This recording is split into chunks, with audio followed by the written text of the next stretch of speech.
আসসালামু আলাইকুম ওয়া রাহমাতুল্লাহি ওয়া বারাকাতুহু। সুপ্রিয় শিক্ষার্থী, ইজি কমার্স একাডেমির আরও একটি ক্লাসে আপনাদের স্বাগত জানাচ্ছি। আজকে আমরা আলোচনা করব যৌথ মূলধনী কোম্পানির মূলধনের আর্থিক অবস্থার বিবরণ।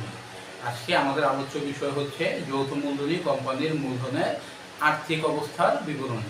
তো সুপ্রিয় শিক্ষার্থী, আপনাদের সবার আগে জানতে হবে যে আর্থিক অবস্থার বিবরণীর মধ্যে দুইটা অংশ থাকে। কয়টা অংশ থাকে? দুইটা অংশ থাকে। একটা হচ্ছে সম্পদ সমূহ, আর একটা অংশ হচ্ছে শেয়ার মালিকদের দায় ও মালিকানা সত্ত্ব। একটা অংশ হচ্ছে, প্রথম অংশটি হচ্ছে সম্পদ সমূহ এবং দ্বিতীয় অংশটি হচ্ছে শেয়ার মালিকদের দায় ও মালিকানা সত্ত্ব।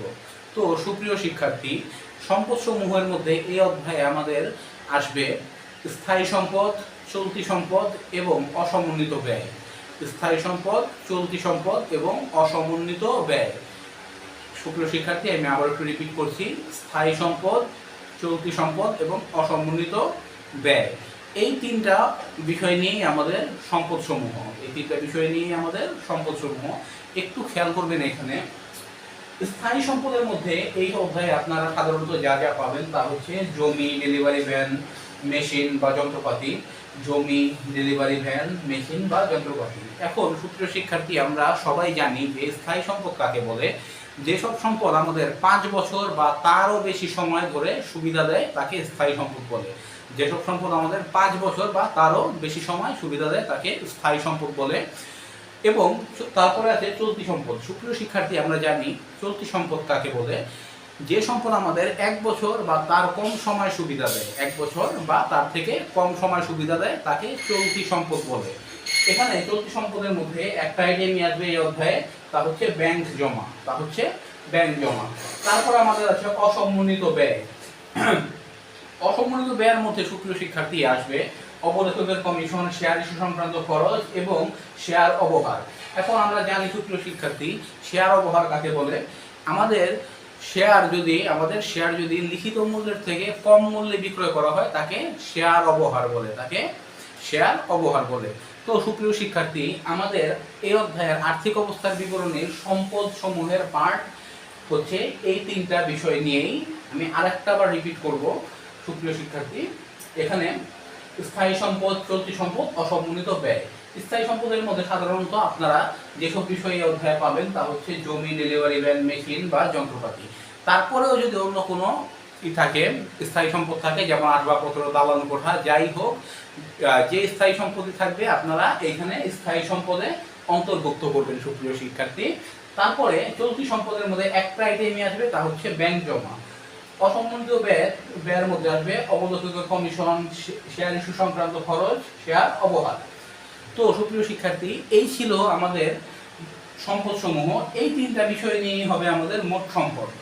এরপর সুপ্রিয় শিক্ষার্থী, আমরা চলে যাব পরবর্তী অংশের মধ্যে, অর্থাৎ শেয়ার মালিকদের দায় ও মালিকানা সত্ত্বে চলে যাব সুপ্রিয় শিক্ষার্থী।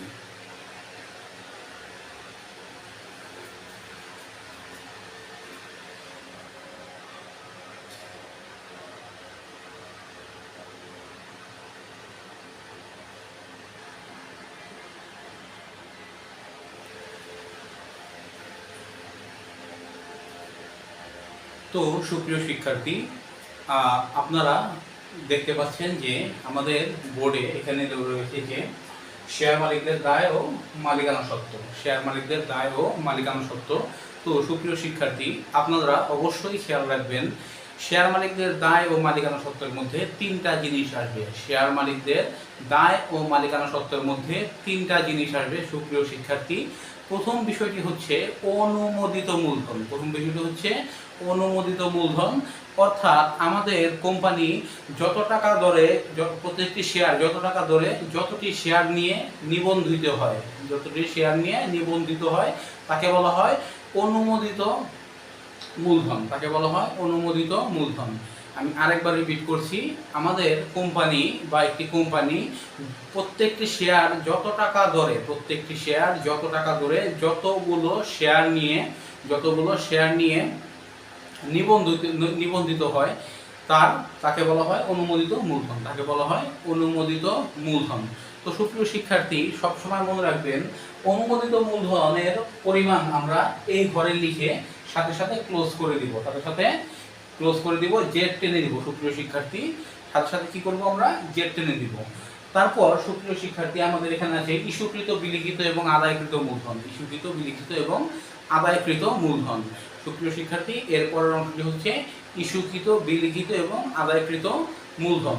তো এখানে আমাদের আসবে আমরা যতটা শেয়ার কি করেছিলাম, আমরা যতটা শেয়ার ইস্যু করেছিলাম জনগণের উদ্দেশ্যে, যতটা শেয়ার ইস্যু করেছিলাম সেটা আসবে কোথায়, ইস্যুকৃত বিলিখিত এবং আদায়কৃত মূলধনে, ইস্যুকৃত বিলিখিত এবং আদায়কৃত মূলধনে।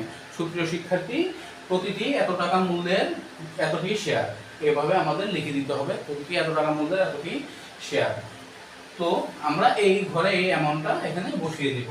তারপরে সুপ্রিয় শিক্ষার্থী সর্বশেষ আমাদের যে বিষয়টি রয়েছে এখানে সেটা হচ্ছে সঞ্চিতি ও উদ্ধৃত্ত, সঞ্চিতি ও উদ্ধৃত্ত।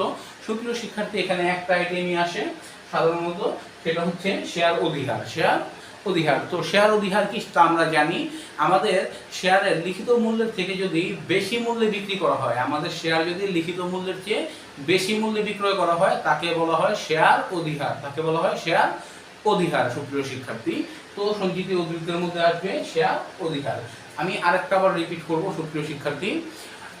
প্রথমে আসবে অনুমোদিত মূলধন, অর্থাৎ আমাদের কোম্পানি যে মূলধন নিয়ে নিবন্ধিত হয়, যে মূলধন নিয়ে নিবন্ধিত হয় তাকে বলা হয় অনুমোদিত মূলধন।